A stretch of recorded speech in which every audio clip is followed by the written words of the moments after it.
what we are going to discuss is what is the portioning of the pastures that you're planting. Then also we are going to discuss the required land to start goat farming. Basically, what I want you to understand, the smaller the land, it tells you, actually, the size of the land explains to you which kind of system you're going to use for goat farming. If you are doing, let's say, if you have between 5 acres and below, I would at least request that you plant some pastures. And the pastures you plant are also portioned like the way I have told you. I've said this many times, the quantity of animals that you want to do determines the land that you need and the system. Let's say, for example, if you have, let's say 5 acres and your plan is to do more than 200 and above, then that definitely pushes you. It takes you to the what? It takes you back to pasture planting. But if I explain the pasture planting, I'll explain it better in which way.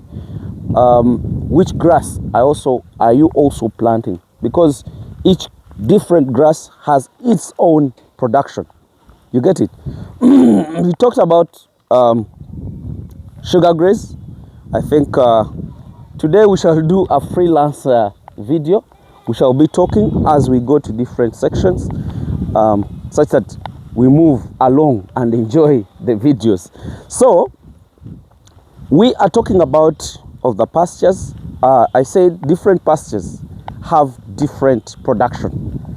You can't compare maize to maybe Chloris Guyana, because its production is not that good, you know, as compared to maize. Because maize itself, an acre can ably produce, is it 15 tons? And some other varieties can even do 30 tons.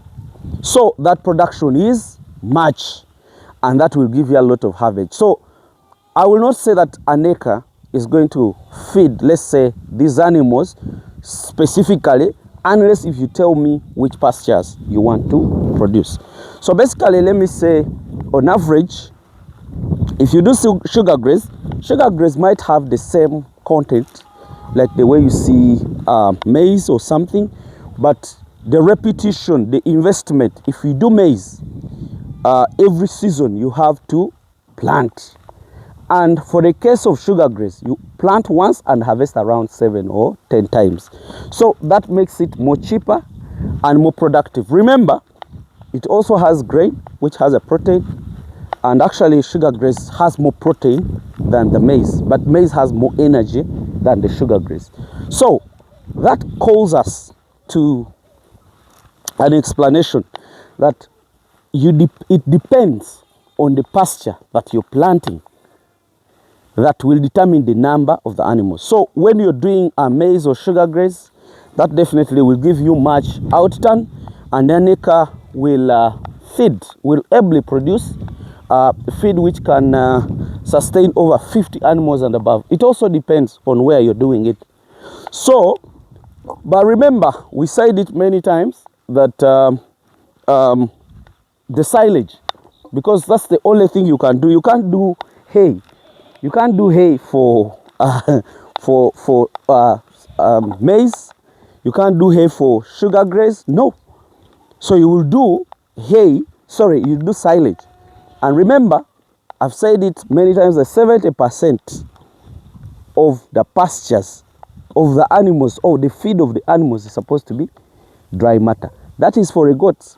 But in cows, you can even do fresh. There is no issues. So basically, my plan and my intention is do more grasses if you want to do goats. And if you do Chloris Guyana as well has a very good outturn. And I think per acre can give you around 6 tons per harvest. That's always after 1.5 months. And then alfalfa gives you less, can give you 2 tons.